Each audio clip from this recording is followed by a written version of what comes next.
The People's Democratic Party presidential candidate Atiku Abubakar may have picked the former governor of Anambra State, Peter Obi, as his running mate ahead of the 2019 general elections. Former National Secretary of the Caretaker Committee of the PDP, Senator Ben Obi, earlier stated that the party had zoned the vice presidential slot to the southeast. Does this add steam to the quest to unseat the incumbent? How far-reaching will the permutations of the opposition be? What if all calculations of the PDP fails? What then? Data feeds are coming through in one place simultaneously on all our social media platforms, on channelstv.com and on youtube.com/channelsweb. You can follow us right now on m.channelstv.com and on Facebook as well. We've got all our platforms on social media covered. Be part of the show. Tweet at Gimba Umar CTV. Use the hashtag State of the Nation. Let's get your thoughts in. In a swift turn of events, employers in the aviation services sector have agreed with the affected unions in a statement that staff members who were sacked are free to exercise their rights of association by indicating their willingness to join any of the aviation unions. 27 sacked members will be recalled, according to the statement by BASO, and the workers were allegedly sacked following their indication of interest to participate in union activities. Well, in the meantime, the federal government has denied reaching an agreement with the leaders of the Nigerian Labour Congress on the new minimum wage. The Minister of Labour and Employment, Chris Ngige, said on Wednesday that negotiations are still ongoing as the different groups involved have agreed on different figures as minimum wage. According to him, the Labour leaders agreed on 30,000 naira, the private sector agreed on 25,000 naira, while the federal and state governments agreed on 24 and 20,000 naira in that order. What does this mean to the NLC? Is a truce in the negotiations in sight? How long will Labour have to wait for the final figure? We'll focus on this in just a moment. In the meantime, the National Emergency Management Agency on Friday received a total of 161 Nigerians stranded in Libya, who voluntarily, of course, returned to the country. A total of 10,000 returnees have so far been evacuated from the North African country since April 2017. Amongst the new set of returnees on Friday, 9 of them have serious medical cases, though. There were 12 pregnant women amongst them, with a 7-year-old minor also on the flight. What much more can be done by the government to stimulate a desire to stay back home in the country? Are the conditions right for the returnees to see reasons to stay, though? Can the governments of both countries work out a sustainable plan to protect persons and territory? It's prime time here in Lagos, and this is State of the Nation.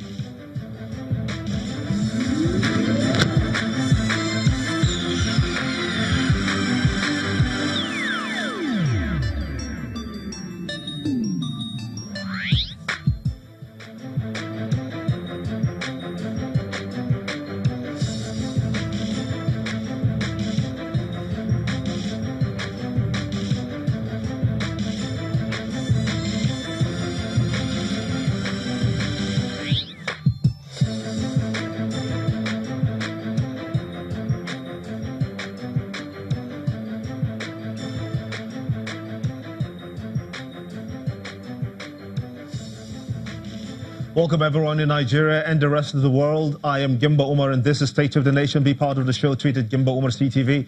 Use the hashtag State of the Nation. Let's get your thoughts in. The biggest issue yet is the almighty minimum wage, to which Labour suspended a warning strike demanding a pay rise for the government. The government and indeed the private sector have come up with different figures on the vexed issue. Where is this headed, you may ask? Joe Ajero is the President, United Labour Union. He joins me in the studio to analyze this further. I want to thank you so much indeed for coming on the show at this time. Did you expect this to happen, where different minimum wages, of course, were being proposed? That seems to be the turnout of events as we stand. Normally, at the point of negotiation, various groups come up with different figures. You will recall that the NLC came up with 56,000 naira minimum wage proposal with the TUC. Then the United Labour Congress of Nigeria, where I happen to come from, came up with 96. And then negotiations started. At a stage, the organized labor now came up as a group and made a proposal of about 65,000. And the federal government adjourned the meeting saying die, which was what led to the strike action, the 2-day strike action, to compel them to reconvene the meeting. So what is happening now and what happened before, to us, is not a surprise. That it takes a strike, this is the first time in Nigeria, it takes a strike to compel government to reconvene a meeting to discuss minimum wage. You can see that there is lack of interest there. So I don't think that we propose different minimum wages. The organized private sector came up, that is NECA and others. The state governors came up with figures. So it is the duty of the tripartite committee to look at these figures and agree on something. And that was exactly what happened. And Ngige was present at the meeting when the organized private sector came up down to almost 30,000. You know, Ngige proposed his so-called 21, 24,000. And then Labour insisted on their 65. And there was a meeting, you know, for a scenario. And the organized private sector insisted that they are the people that suffer losses, especially when Labour is on strike. And that it should be accepted, 30,000 should be accepted. 30,000 was with a beg.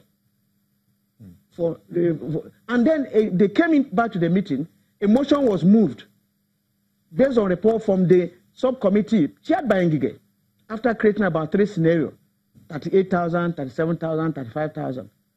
The motion was moved and adopted. The 30,000 was adopted and agreed on. And they said, okay, meeting has ended. We are going to present this to the federal government. On the date for presentation, he will sign his own column.